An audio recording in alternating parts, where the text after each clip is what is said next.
Hello everyone. कैसे हैं सब लोग? उम्मीद करता हूँ ठीक होंगे। और प्री देने के बाद अभी आपके मन में आ रहा होगा मेंस में क्या एफर्ट लगानी चाहिए, क्या हमारी अप्रोच रहनी चाहिए।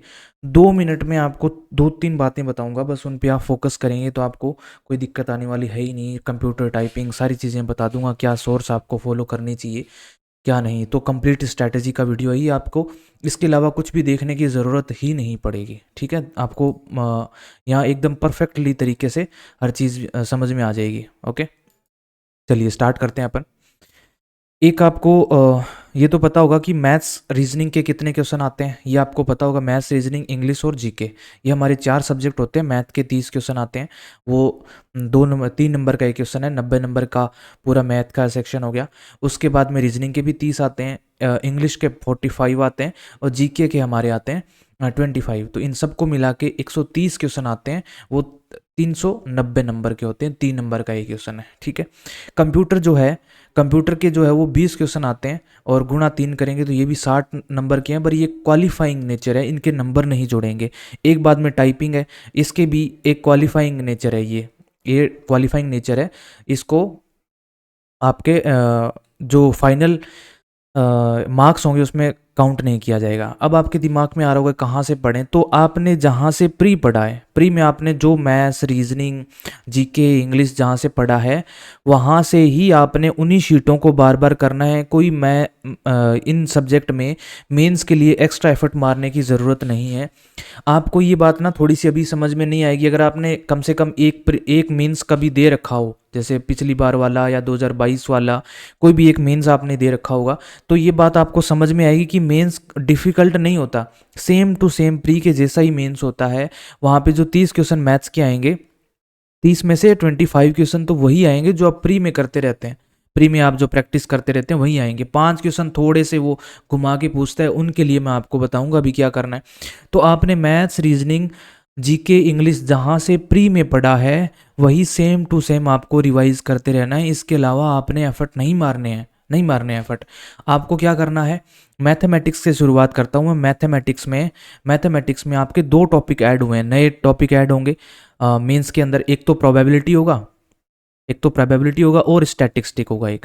तो इन 2 टॉपिक्स के लिए भी उसी टीचर से करना जिस टीचर से आपने प्री में पूरा सिलेबस कर रखा है। जैसे percentage, ratio, profit loss, discount, जो आपने, जैसे मान लो एक टीचर ले लेता हूँ, गगन प्रताप सर से आपने कर रखा है, या पवन राव सर से कर रखा है, या फिर आपने राकेश यादव सर से पढ़ रखा है, आदित्य रंजन सर से पढ़ रखा है, आभास सैनी सर से पढ़ रखा है, उनका क्या नाम है, अभिनय शर्मा सर से पढ़ रखा है। किसी भी टीचर से मैथ्स आपने पढ़ रखा है तो वो परफेक्ट है, कुछ भी नया नहीं आएगा। और उनका भी मेंस का बैच लेना नहीं है, आपने किसी भी टीचर का मेंस का बैच नहीं लेना है। आपने बस वही पीडीएफ्स को बार बार रिवाइज करना है जो आपको प्री में मिली थी, उससे एक्स्ट्रा कुछ भी नहीं पूछा जाएगा। क्योंकि ये जो पढ़ाते हैं सारे, जो जिन टीचर्स का मैंने नाम बताया, ये प्री प्लस मेंस पढ़ाते हैं। ये प्री प्लस मेंस पढ़ाते हैं और इनकी पीडीएफ्स में जो क्वेश्चन होते हैं उनसे बाहर कुछ नहीं आता। उसके अलावा आपने क्या करना है वो मैं आपको बताता हूँ अभी। अब जैसे प्रोबेबिलिटी स्टैटिस्टिक है तो इसी टीचर के, जैसे गगन प्रताप सर से आपने पढ़ा है तो इनके यूट्यूब चैनल पर जाओगे तो प्रोबेबिलिटी और स्टैटिस्टिक के वीडियो पड़े होंगे, वो देख के और वहाँ से अपने ये 2 टॉपिक कंप्लीट कर सकते हैं। मैथ का खत्म, मैथ को इससे ज़्यादा आपने कुछ करना ही नहीं है। अब बात आती है रीजनिंग की। मैथ्स का मैंने बता दिया, आपको कुछ नहीं करना, आपने प्री वाली शीटें निकालनी है बार बार जिस भी टीचर से आपने पढ़ी है, और 2 टॉपिक उसी टीचर से कर लेना जिससे आपने पूरा सिलेबस पढ़ा है। रीजनिंग की बात करता हूँ। रीजनिंग में एक चीज़ अभी नई ऐड होगी। रीजनिंग में क्या ऐड होगा, वो होगी क्रिटिकल रीजनिंग। जो आप नहीं देखते, अब कथन निष्कर्ष हो गया, एजम्पशन, या वो इंग्लिश में बोले तो कंक्लूजन वाले क्वेश्चन जो होते हैं, वो क्वेश्चन नए ऐड हुए हैं मेंस में, वो प्री में तो थे नहीं। तो उनके लिए आपको एफर्ट तो करना पड़ेगा। तो अभी एक एंड गेम एसएससी के नाम से है, एंड गेम एसएससी के नाम से एक यूट्यूब चैनल है।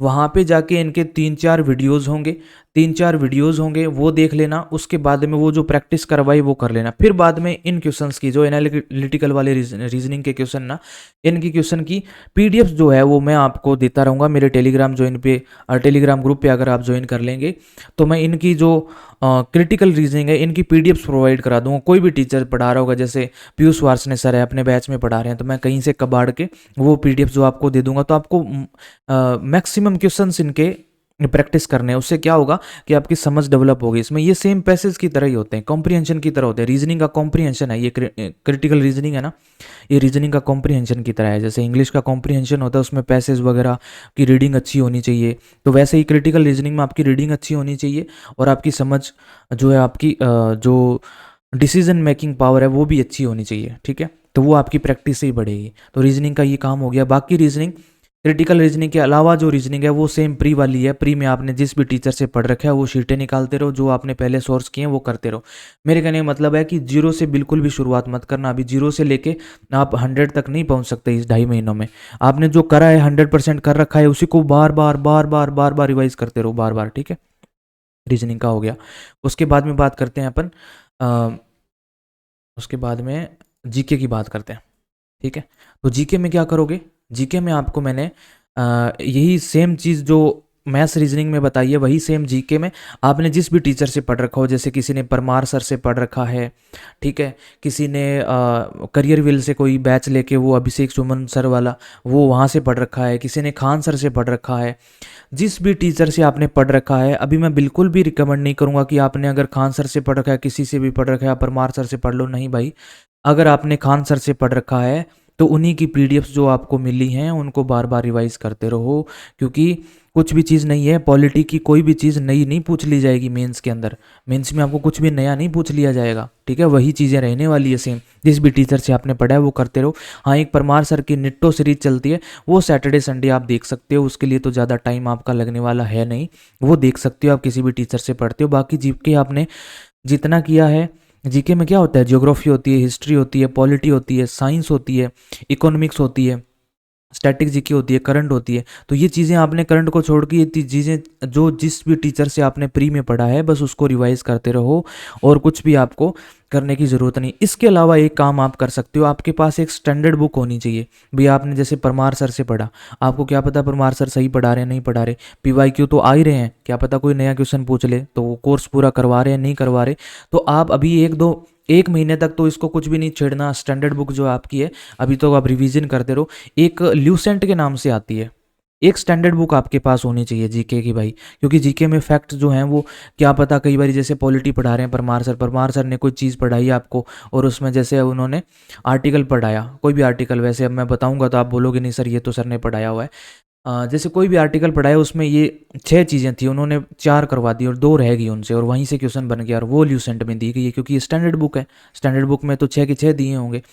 मैंने फॉर एग्जांपल लिया है ये चीज़ ना, तो आप ये एक बार गो थ्रू कर सकते हैं, जब आपकी 1 महीने तक इसका पूरा रिवीजन हो जाए, जो आपने प्री में पढ़ा है उसका फुल रिवीजन करके इस पे चले जाना, ठीक है। बाकी आपने जीके में कोई ज़्यादा एफर्ट नहीं मारने। इंग्लिश की बात करें, इंग्लिश में भी 4 होती है, एक तो वोकैब, सॉरी 3 होती है, वोकैब होगी, एक ग्रामर होगी, और एक आपका कॉम्प्रीहेंशन हो गया। कॉम्प्रीहेंशन की स्पेलिंग मिस्टेक आती है कई बार, यहाँ पे टी दे के पूछा जाता है, यहाँ पे एस की जगह टी दे के। तो वोकैब तो आपने ब्लैक बुक से करनी है, मैं हाईली रिकमेंड करता हूँ आपको, आपने कहीं से भी कर रखा हो एक बार ब्लैक बुक को आप कर लेना भाई।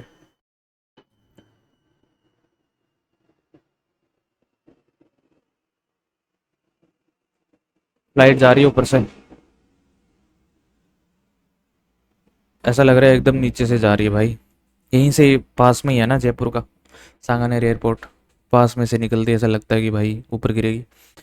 ग्रामर में, ग्रामर में आपको कोई भी चीज़ जहाँ से भी आपने कर रखे हैं तो नोट्स आपके होंगे, वो नोट्स तो आपने करने हैं ही हैं, नोट्स आपके हैं आपके पास भाई। जैसे मान लो आपने अमन सर से कर रखा है, या किसी भी टीचर से कर रखा है, तरुण ग्रोवर सर से, किसी भी टीचर से, तो आपके पास नोट्स तो हैं ही उनके। नोट्स के अलावा आपको एक बुक लेके आनी है, वो है वॉल्यूम 1, वॉल्यूम 1 और प्लस पिनैकल। पिनैकल और वॉल्यूम 1 आपके पास होनी चाहिए ग्रामर के लिए।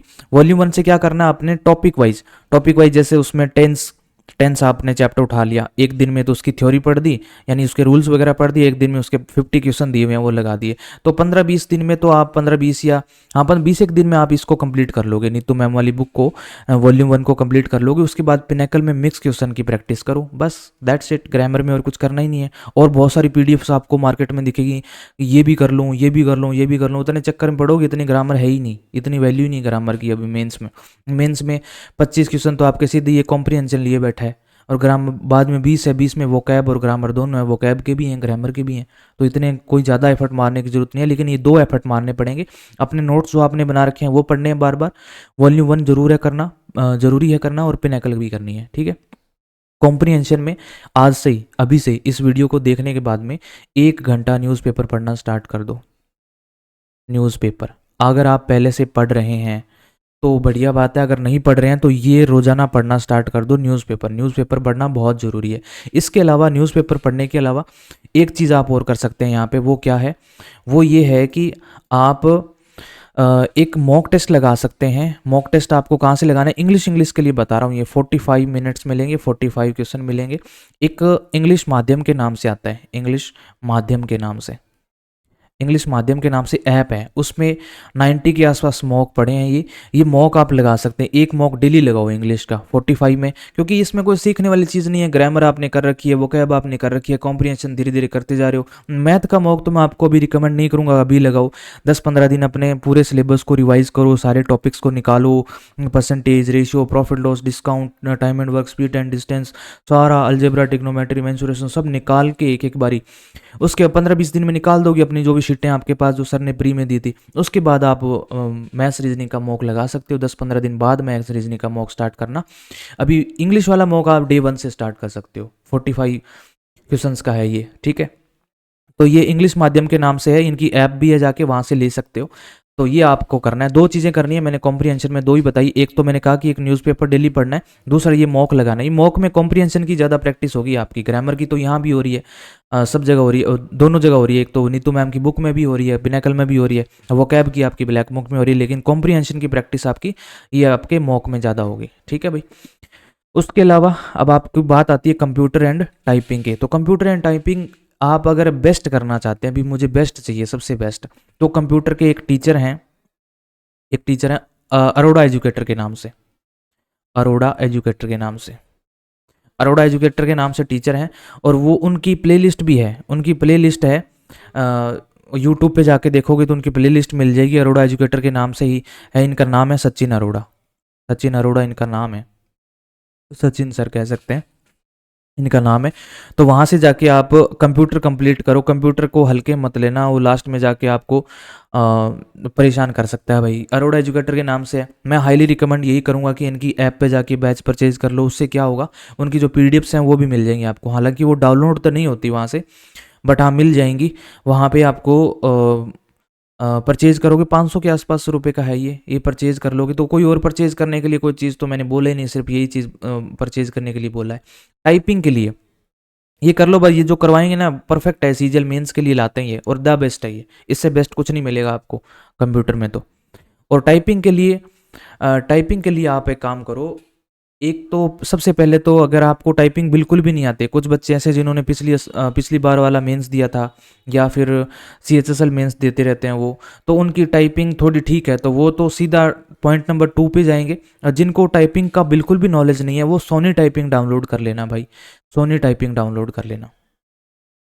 सोनी टाइपिंग के नाम से एक ऐप आती है, और जो साइट भी आती है लैपटॉप में, आप कंप्यूटर में ऑन करेंगे तो साइट पे मिल जाएगी, सोनी टाइपिंग के नाम से होता है। उसमें आपको टाइपिंग के मॉड्यूल मिलेंगे, आपको कहाँ पे हाथ उंगलियां कहाँ रखनी है, कौन सी की पे कौन सी उंगली आएगी, वो चीज़ें आपको सोनी टाइपिंग से सीखने को मिलेगी। एक आती है आरसी नवाडा के नाम से, आरसी नवाडा, आरसी नवाडा के नाम से आती है। एक ऐप आती है, ये भी आपको साइट है, ये ऐप तो क्या साइट ही है, उसमें जाके सर्च करो गूगल में तो मिल जाएगा आरसी नवाडा के नाम से। उसमें आपको ये मॉड्यूल मिलेंगे, ये आपको मॉड्यूल मिलेंगे। इसका जो है वो फ्री मिलेगा आपको एक्सेस, ये जो सोनी टाइपिंग है इसका तो फ्री मिलेगा, लेकिन ये वाला जो है ना, ये इसको आप परचेज कर लेना। ये शायद 99 का होगा, या पता नहीं, पहले इतना ही होता था 2022-23 के आसपास, तो अभी पता नहीं ज़्यादा बढ़ गया होगा, 100 प्लस हो गया होगा थोड़ा बहुत। तो ये आरसी नवाडा के नाम से ये ले लेना, टाइपिंग मॉड्यूल मिलेगा, उसमें आपको रोजाना एक टाइपिंग मॉड्यूल लगाना है। अगर आपने पहले तैयारी कर रखी है ना टाइपिंग की, तब तो आप सीधा इसी पे पहुंचो और इससे सीधा आपने मॉड्यूल लगाओ, ठीक है। तो ये आपकी सीजीएल की जो स्ट्रैटेजी थी। अब लास्ट में एक चीज़ मैं आपको और बता देना चाहता हूँ। अभी क्या होता है, इतना सब कुछ करके आपको लगेगा कि मैं कंप्लीट कैसे करूँ, तो ये कंप्लीट करने के लिए मेरा एक गाइडेंस ग्रुप है, और उसमें आप आ सकते हैं। उसकी फ़ीस है 300 रुपये, जो आपके मेंस के लिए है, और इसका एडमिशन सिर्फ 1 अक्टूबर तक ही है। 1 अक्टूबर के बाद इसमें एडमिशन मैं नहीं लूँगा, ठीक है।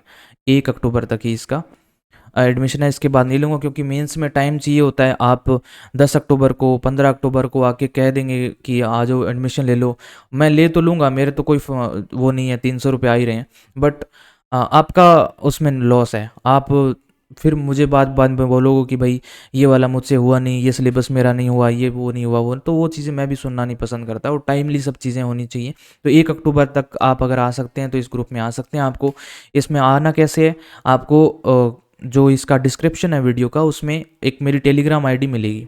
टेलीग्राम आईडी क्या है मेरी, वैसे बता दूं आपको, वो आपको टेलीग्राम में जाके ऐसे लगाना है, अक्षय, नहीं सॉरी, कुमार, कुमार अंडरस्लेट अक्षय 777, ये लगाओगे तो मेरी आईडी है ये, और ये आपको टेलीग्राम पे मेरे चैट पे पहुंचा देगी। वहाँ पे आप मुझे मैसेज कर सकते हैं। उसमें आपको मेंस की प्रिप जो मैंने अभी स्ट्रैटेजी बताई है ना, ये कैसे अप्लाई करनी है अगले 2.5 महीनों में, वो मैं आपको वहाँ पे बताऊँगा, ठीक है। चलिए, थैंक यू सो मच, और उम्मीद करता हूँ आपको वीडियो अच्छा लगा होगा। अगर लास्ट तक देखा है तो भाई लाइक कर देना वीडियो को, ठीक है। Thank you so much.